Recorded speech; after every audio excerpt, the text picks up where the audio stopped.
Assalamu alaikum. Welcome to Quran Stories. My name is Abdul. In this series, we will tell you the stories of prophets in Islam. The reason the prophets are held in such high regard is because they are a demonstration of Allah's commands put into action. The prophets, peace be upon them all, were all chosen by God to lead and guide a society that needed guidance. All the prophets that have lived on earth were given that task for their specific times, in their specific lands, with the people they lived amongst. Insha'Allah, today we will tell you the story of the first prophet in Islam, Prophet Adam alayhi salam. Let us begin. Bismillah.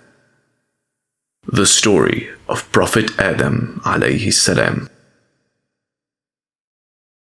The story of the prophets starts with the story of Prophet Adam alayhi salam, the first human being. Allah subhanahu wa ta'ala sent angels to different parts of the earth to collect soil for making the first man. The angels collected different types of soil from all over the earth. Some was soft, some hard, some white, and some black.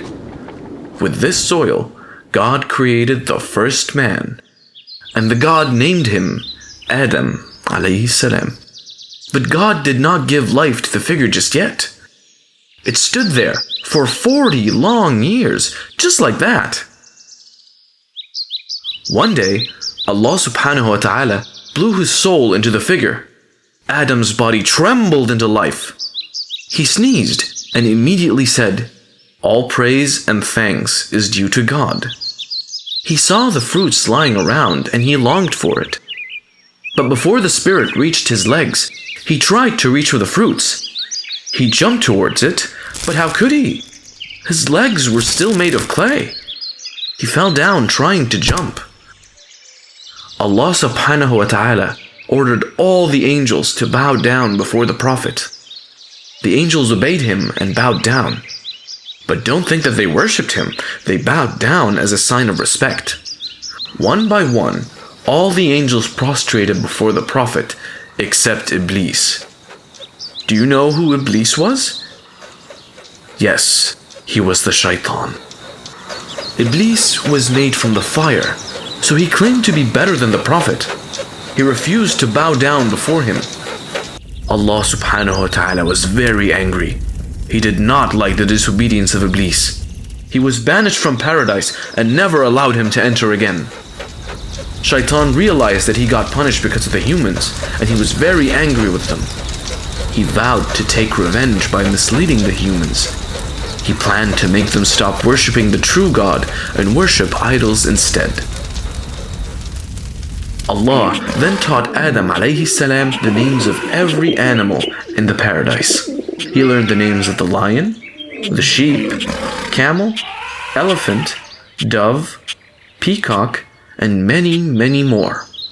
Allah subhanahu wa ta'ala gave the Prophet absolute freedom in paradise. He was allowed to eat every fruit in the garden and everything as he wished, except for one thing.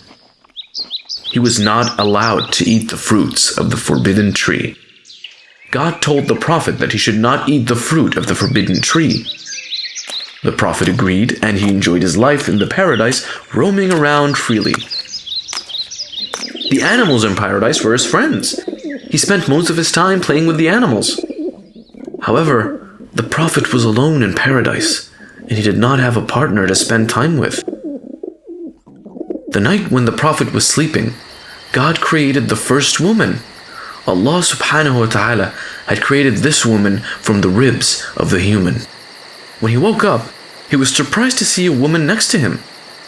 He named her Hawa because she was created from a living being. Both of them lived happily in the paradise for a long time.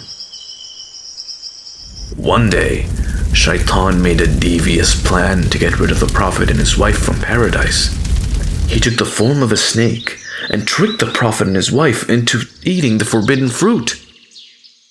But even before they could finish eating the fruit, they knew they had committed a grave sin. They were now filled with pain, sadness, and shame. After eating the fruit of forbidden knowledge, they realized they were naked, and they ran to cover themselves up in leaves, and they were now scared. They knew God would punish them for their disobedience. When Allah subhanahu wa ta'ala came to know about this, He was very angry. The Prophet and his wife were thrown out of paradise for disobeying His orders. They left paradise and descended upon the earth. The Prophet and his wife sat there crying. They were now repenting for their sins. Allah subhanahu wa ta'ala accepted their repentance because it was sincere. The truth is that Allah subhanahu wa ta'ala knew this would happen. He always knows things before they even occur. However, He did not force things to happen. He grants free will to the humans. The Prophet knew that life on earth was going to be very difficult. He had to build a house for them to live. Now, they no longer had the pleasures they enjoyed in paradise. He had to work hard to feed his family. In a few years, Hawa gave birth to twins, Qabil and his sister. Later, she gave birth to another twins, again a boy and a girl. This time, they named the boy Habil. Both Habil and Qabil grew up. Qabil took to farming, working in the fields and growing crops.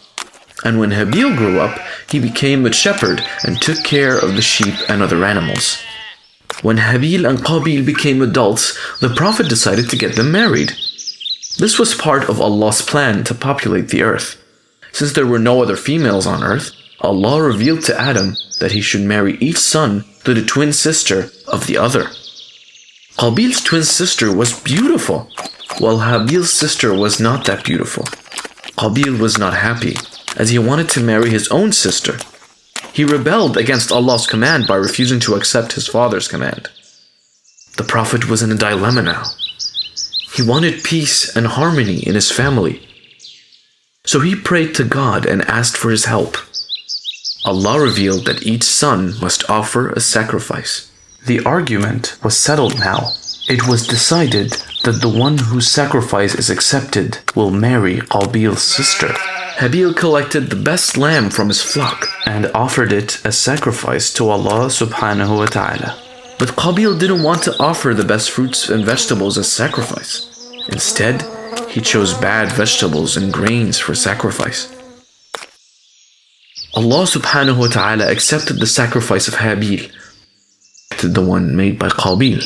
The Prophet was present when they made their sacrifices, and it was decided that Habil would marry Qabil's sister. But Qabil was not at all happy. He was so angry that he wanted to kill Habil. One day, Habil was late in coming home. The Prophet was worried, and he asked Qabil to find his brother. Qabil agreed and went searching for Habil in the fields. At last, he found Habil walking toward home. Qabil was still angry with Habil, so when he met Habil, he told him, "I will kill you. I refuse to see you happy while I am not." To which Habil replied, "It would be more proper for you to search for the cause of your unhappiness, my brother. Allah accepts the deeds from those who serve Him." Qabil was angry to hear this, and he picked up a stone to hit Habil. Habil saw this, and even though he was bigger and stronger than Qabil, he said, "Even if you stretch your hand to kill me, I will never stretch my hand to harm you, because I fear Allah." This comment further angered Qabil, and he struck him with a stone, killing him instantly. This was the first death and the first act of crime committed by man on earth. When Qabil realized that Habil was dead, he was afraid. He didn't know what to do. He started thinking about ways to hide his sin. Qabil wandered from place to place with the dead body of Habil, trying to hide it. His anger had subsided by now, and he was full of guilt. It was then that he saw ravens fighting with each other. One raven killed the other during the fight, and it fell down. The victorious bird then used its beaks and claws to dig a hole in the ground. It buried the dead bird and filled the hole with mud. When Qabil saw this, he knew what he had to do with the dead body of his brother. He then buried his brother. This was the first burial of a man. Qabil was ashamed of what he had done. Adam alayhi salam was sad by the loss of his two sons. One was dead and the other was won over by the devil. He warned his other children about shaitan and asked them to always obey the commands of Allah subhanahu wa ta'ala. Years passed. Adam alayhi salam grew old and his children spread all over the earth. When he realized his death was near, he appointed Shaykh as the successor to his family. Before his death, the Prophet reassured his children that Allah would not leave man alone on earth. He would send his prophets to guide them. The prophets would have different names, traits, and miracles, but they would be united in one thing: the call to worship Allah alone. The Prophet closed his eyes after saying this. The angels entered the room and surrounded him. When he recognized the angel of death among them, he smiled at him peacefully. After his death, Shaykh took over the responsibilities and took care of the family. Did you like the story, kids? If you liked the video, don't forget to click that subscribe button and stay updated on all our videos. Please tell your friends about our channel as well. That's all for today, and before I leave, don't miss our next episode. It is the story of a prophet who built a huge ark. The story of Prophet Nuh alayhi salam.